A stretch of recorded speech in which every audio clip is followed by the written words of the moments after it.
And let me, don't take my word for it, the dangers. Here's Glenn Beck. God bless Glenn Beck. Excuse me. These are his words. First, no matter how limited the scope of the proposed constitutional convention, if one actually takes place, it'll be almost impossible to restrict the changes that could be made to the Constitution. Remember that when the Founding Fathers met in Philadelphia for their Constitutional Convention, their orders were to do nothing more than amend the Articles of Confederation. By day 3, they had unofficially agreed to abolish the Articles and create a new form of government. If a Constitutional Convention were held today, there would be no limits on what they could do, and it's very possible we would end up with a Constitution shredded and in tatters. I don't want to take that risk. Second, I don't trust our current crop of politicians to do the right thing. I don't see a modern-day George Washington, Benjamin Franklin, or James Madison. All I see are selfish politicians willing to do anything to get reelected. I don't want to put the future of my children and grandchildren in their fat, money-stained fingers. God bless Glenn Beck. Here's a voice from the past, the father of the Constitution, James Madison. From a letter to G.L. Timberville, November 2nd, 1788. His words, excuse me, if a general convention were to take place for the avowed and sole purpose of revising the Constitution, it would naturally consider itself as having greater latitude than the Congress. It would consequently give greater agitation to the public mind.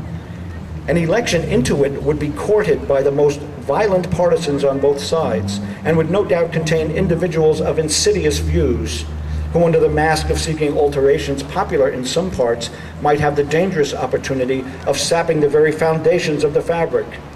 Having witnessed the difficulties and dangers experienced in the first convention, which assembled under every propitious circumstance, I should tremble for the result of a second meeting in the present temper in America.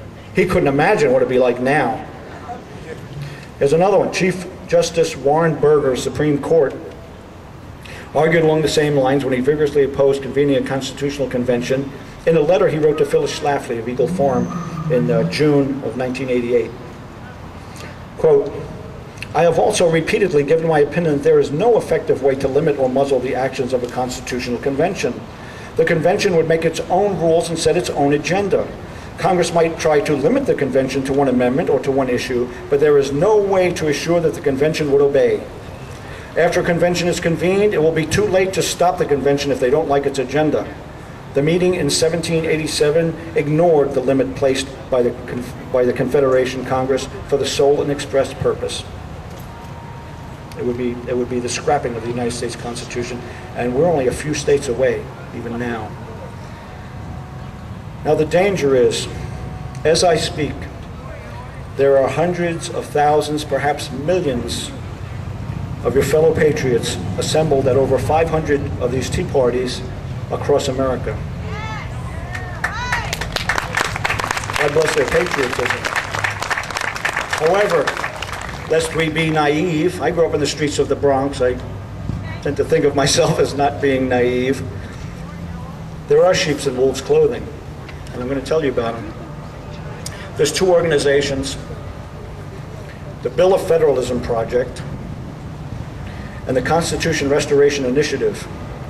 And these two groups are being guided by Professor Randy Barnett, who's a Wall Street Journal columnist and a professor at Georgetown University.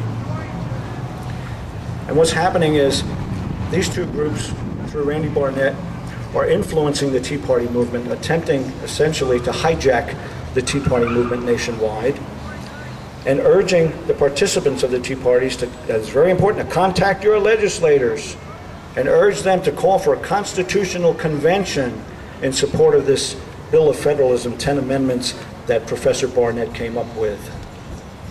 Well, the amendments themselves, anyone reads them, oh, these are wonderful things, these are patriotic, but that's the bait. That's the bait. If people are able to be duped into supporting and calling for a constitutional convention, that's going to be the end of America. Now, he's disingenuous. I don't call him a traitor. Let's give him the benefit of the doubt, but he's certainly a liar. He knows better. He says, well, we don't really want to call a constitutional convention. We just want to get enough states to scare Congress into thinking that there could be a constitutional convention, that we'd never actually get 2/3 of the state legislatures to agree. Well, he's a professor. He knows that in '83 we were 2 states away, and that didn't affect Congress. In the early '90s we were 2 states away, and that didn't affect Congress. And we're only a few states away now. This is a dangerous thing. Back on my table, Constitution Party table, we have DVDs called Beware of Article 5. Please pick them up. We're just selling them for cost. Also, if you can go online, you can go to the jbs.org website. You can view it online, that video. It's in-depth explanation about what an Article 5 convention is and the dangers of it. You've got to pass the word, spread the word through the internet to everyone in your address book. Get this information out to at all costs avoid a constitutional convention. New Jersey has a standing call. We need help. We need you to help us get that call rescinded. I'm the state chairman of to fight the CON-CON. So please contact me. We have information back on the table. Get information from the John Birch Society. I saw while I was here Paul Brislin, former mayor of Montague Township. He's your local Birch Society chapter leader. He's been in it a long time, extremely knowledgeable man. He's one you can meet here and get information from him, get involved. I couldn't say enough about the dependability of the information that they have. I've been getting information from them for over 25 years, and everything they produce, you can take it to the bank. They don't speculate. It's not hypothesis. They document everything. I think I basically said what I wanted to say. I want to, seeing this as this is celebration, and I was introduced as a poet, I want to recite a poem. I wrote this as a love poem for my wife, Catherine, who's videotaping here. We have a tradition every Valentine's Day we exchange love poems, and this one I wrote for her in 2003. She liked it so much, she entered it in an international competition. Out of 1,800 poets reciting their poems, this one took 2nd place. And I'm going to say this, and this is in tribute to the women that are here, to the patriot women, not just here, but back to the Revolution and before, the patriot women that have stood by their husbands. I mean, we wouldn't hear of John Adams if it wasn't for Abigail Adams. I mean, he'd have been an obscure footnote. It was Abigail Adams that really did it. So this is a tribute to all the patriotic women here and of the past. And it's a poem about the civilizing effect a good woman has on a man to convert, to change him from kind of a Neanderthal into a civilized human being, if he lets her. And preface to the poem is I own a sawmill, so I'm always tracking sawdust into the house. It's a constant battle against sawdust. And I grew up in the Bronx, so my speech is a little different. So the title of the poem is a takeoff of Robert Burns' famous poem, A Man's a Man for All That. Well, this is the Bronx version. A man's a man for all that. So I'll begin by saying, I want to thank you for affording me the opportunity to bring some culture from the Bronx to use people. A man's a man for all that. When a man's on his own, he's just that. Just this and that's that. But let a good woman come into his life, let a good woman become his sweet wife. Now he's inspired from this and that to this and that and more than that. From seat left up to seat put down, to clothes picked up instead of lying around, from paper cups and plastic spoons to silver and china with roses and moons. Yes, a good woman transforms his this and that to this and that and more than that. She's a smiling light by which he sees last week's socks still below his knees. Her delicate nose, bright eyes, and charms reminds him to fumigate under his arms. A man's a man for all that, but with a good woman, life's this and that. He wipes his feet as he comes in the door.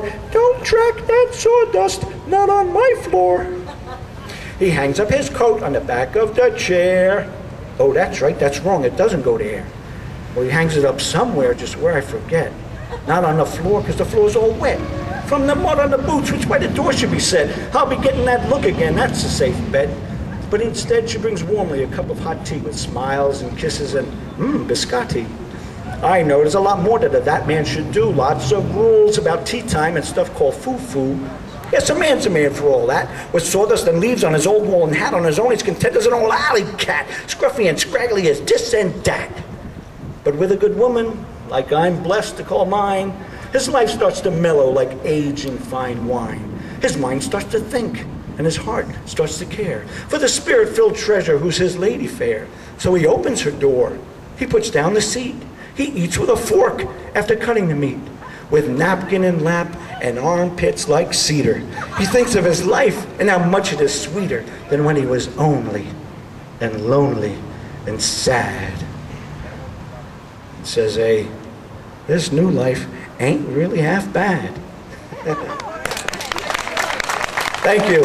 Get the literature. JBS.org, ConstitutionPartyOfNewJersey.org. And you can contact me, voiceyourchoice.com.